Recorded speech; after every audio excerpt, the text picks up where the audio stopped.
পূর্ণ হরিবাস তিথি। 64 ভক্তি অঙ্গের একটি অঙ্গ হল হরিবাসর সম্মাননা। একাদশী অর্থাৎ হরিবাসর উপস্থিত হলে ভক্তগণ সমবেত হয়ে ভগবান শ্রীহরির গুণকীর্তনে মত্ত হয়ে থাকবে। আজ সেই হরিবাসরের তিথি। শাস্ত্রে এই একাদশী ব্রতকে সমস্ত তিথির রাজা বলা হয়েছে। ব্রতরাজ এই একাদশী ব্রত। একাদশী ব্রত পালন করলে আর অন্য কোনো ব্রত পালন না করলেও চলে। একাদশী একটি নিত্য ব্রত, যার ফলটিও নিত্য। একাদশী নাম ব্রতং সর্ব কাম ফলপ্রদম কর্তব্যং সর্বদা বিপ্রৈ বিষ্ণু পিনন কারণ। এমন একটি ব্রত যেটি সকাম ভাবেও করা যায়, আবার নিষ্কাম ভাবেও করা যায়। যদি কেউ অন্তরে কামনা বাসনা নিয়ে একাদশী ব্রত পালন করেন, একাদশী তার সেই কামনা পূরণ করবে। যদি কেউ নিষ্কাম হয়ে একাদশী ব্রত পালন করেন, তাহলে রাধা গোবিন্দ চরণে প্রেম ভক্তি লাভ হয়। তাহলে ভক্তি, মুক্তি, প্রেম ভক্তি দান করতে পারে এমন একটি ব্রত এবং বৈদিক ব্রত। যুগ যুগ ধরে মুনিরা, ঋষিরা, সাধুরা, সন্তেরা এই একাদশী ব্রত পালন করে আসছে। ভারতবর্ষের যত বৈদিক শাস্ত্র দেখবেন, সমস্ত বৈদিক শাস্ত্রে একাদশী ব্রতের মহিমা বর্ণিত হয়েছে। রামায়ণ, মহাভারত, পুরাণ সর্বত্র একাদশী ব্রতের মহিমা বর্ণিত হয়েছে। এটি নিত্য ব্রত।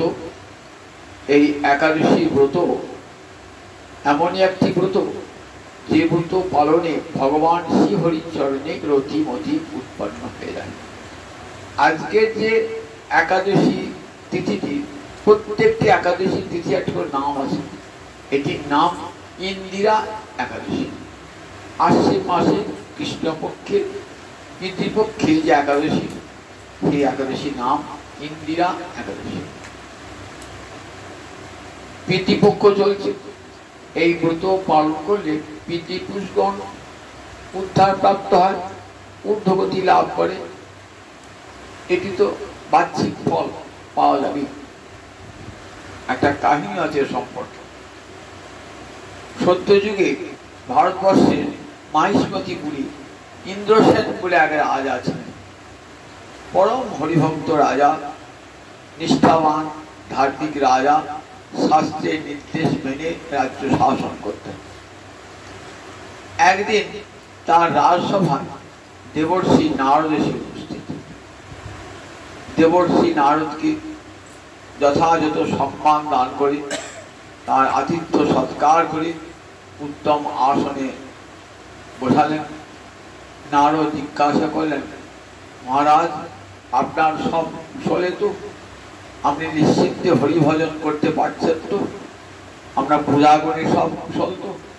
বললেন, আপনার আশীর্বাদে। রাজা বললেন, আপনার আশীর্বাদে আমাদের রাজ্যের প্রজারা সব কুশলে, আমার পরিবারও কুশলে, আমার হরিভজনের কোনো বিঘ্ন ঘটে নাই। কিন্তু আমার একটি প্রশ্ন আছে, দেবর্ষি পাদ, আপনি হঠাৎ আমার এই রাজসভায় আগমন করলেন কেন? বললেন, শোনো রাজা, আমি তোমাকে একটা সংবাদ দিতে এলাম। আমি একদিন ব্রহ্মলোক থেকে যমলোকে গিয়ে উপস্থিত হলাম।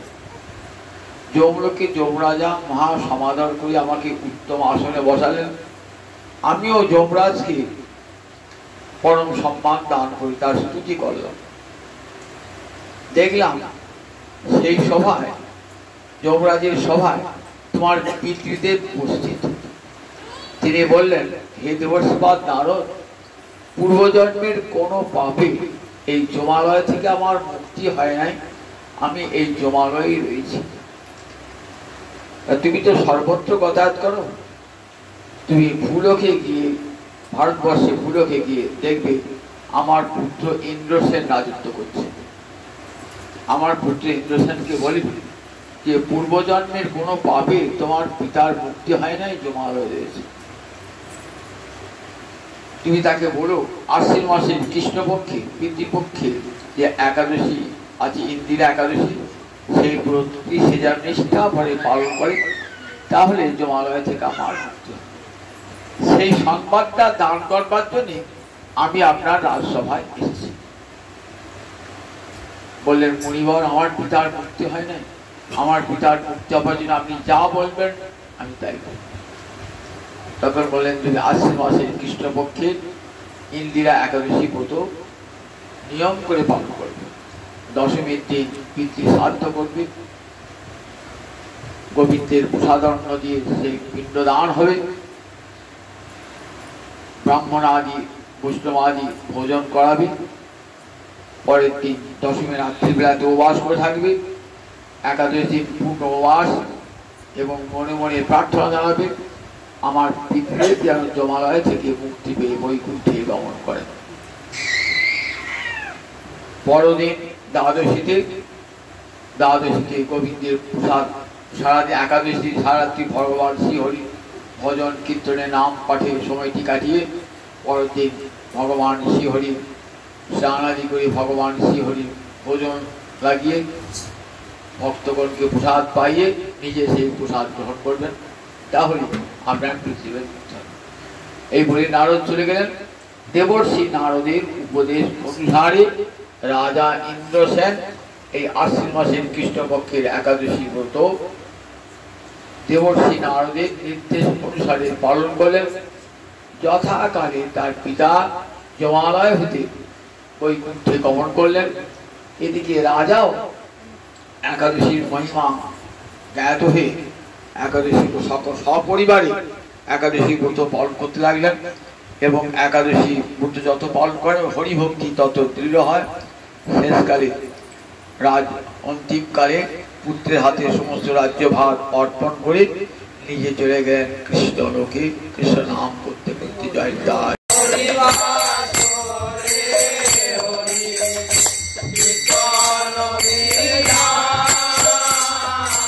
রাজি কইলা এই বিধান,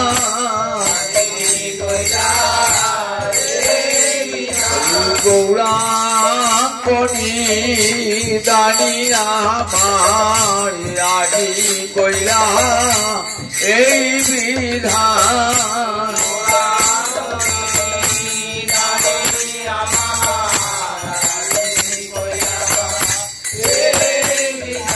হরি নাম মহৌষধি আজি কইলা এই বিধান,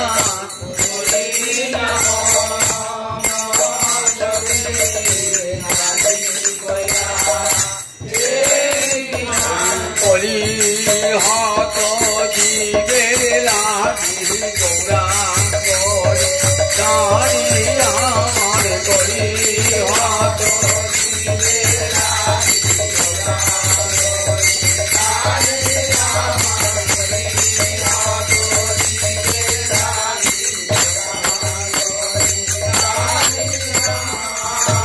আজি কইলা এই বিধান, হরি বাসরে হরি কীর্তন বিধান, হরি বাসরে হরি কীর্তন বিধান, নিত্য আরম্ভীরা প্রভু জগতের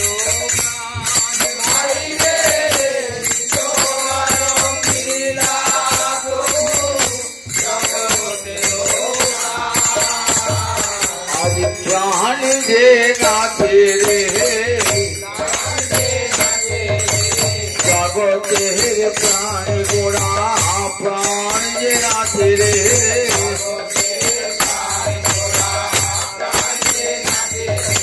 শিবাসরঙ্গন মাঝে প্রাণ যে নাচে রে,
বলি উদয় আজ নামে ধরে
সঙ্গে লয়ে নাচে আমার গৌর নাচে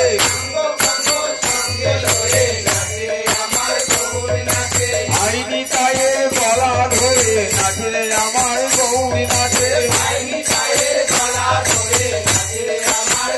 নাচে গলা ধরছে পামে লয়ে নাচে আমার গৌর নাচে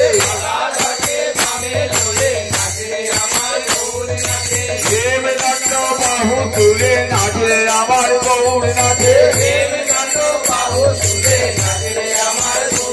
মুখে হরি হরি হরি বলে বাহু তুলে হরি হরি হরি বলে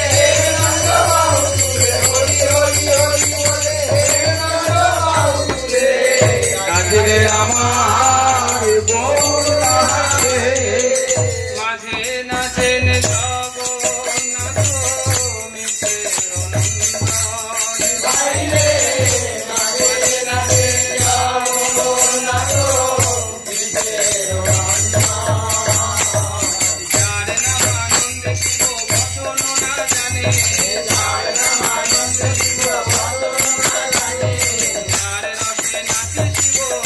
Yeah.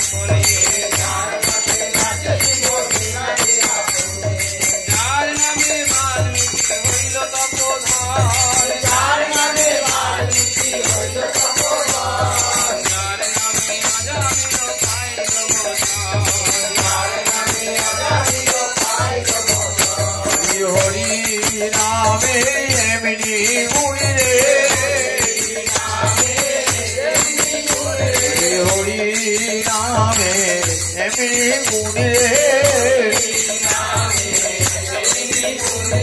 আগুন হতে পড়া রক্ষা পেল নামে এমনি গুণে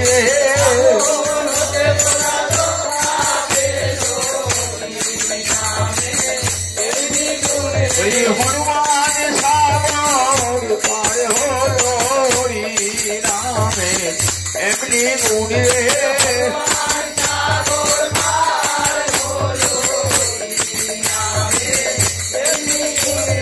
জয় রাম জয় রাম জয় রাম বলে হনুমান সাগর পার হলো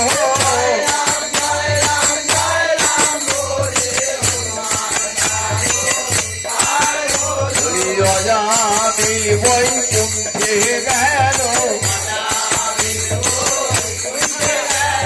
নিজ পুত্রের নামে রেখে রাজামি বৈকুণ্ঠে গেল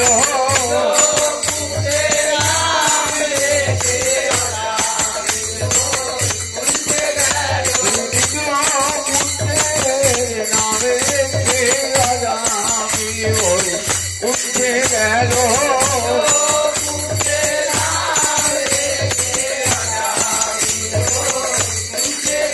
উঠে নারায়ণ নারায়ণ নারায়ণ বলে পুত্রে নামে রেখে নারায়ণ নারায়ণ নারায়ণ বলে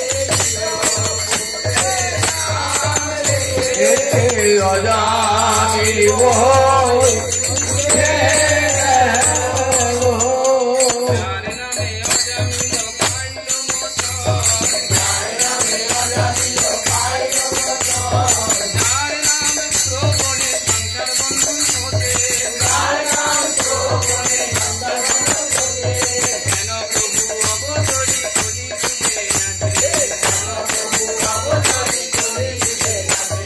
নাচে আমার বউ নাচে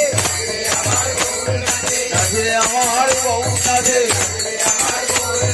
দক্ষিণেতে নিতাই নাচে বউ বললে আমি ধরবো বলে দক্ষিণেতে নিতাই নাচে বামে গদা ধর নাচে গৌরী অঙ্গে অঙ্গ দিয়ে বামে গদা ধর নাচে এবার নাচে পিছে পিছে সম্মুখে অদ্বৈত আছে যে গৌকে এনেছিল গঙ্গা জল তুলসী দিয়ে যে গৌকে এনেছিল শান্তিপুরের ঘাটে বসে যে গৌকে এনেছিল নয়ন জলে মুখ ভাসায় যে গৌকে এনেছিল আর কৃষ্ণের সুমনে নয়ন জলে মুখ ভাসায়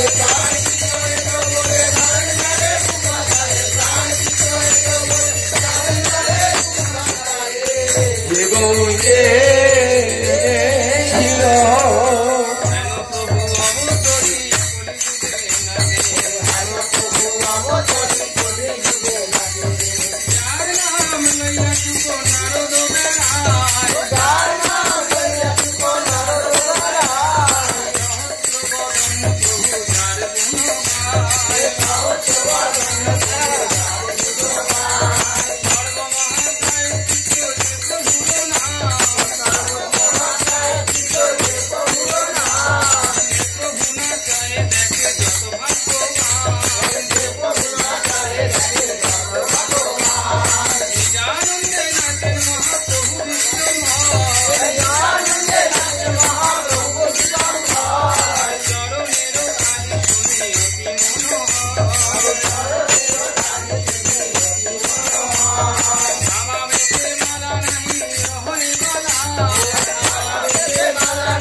নারায়ণী নন্দন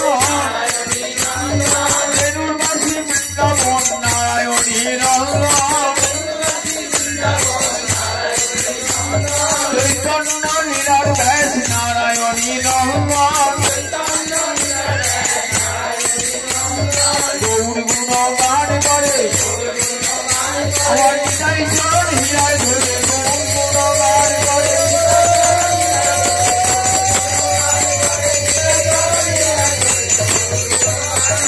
নারায়ণী নন্দন শ্রীকৃষ্ণ চৈতন্য নিত্যানন্দ সমাধান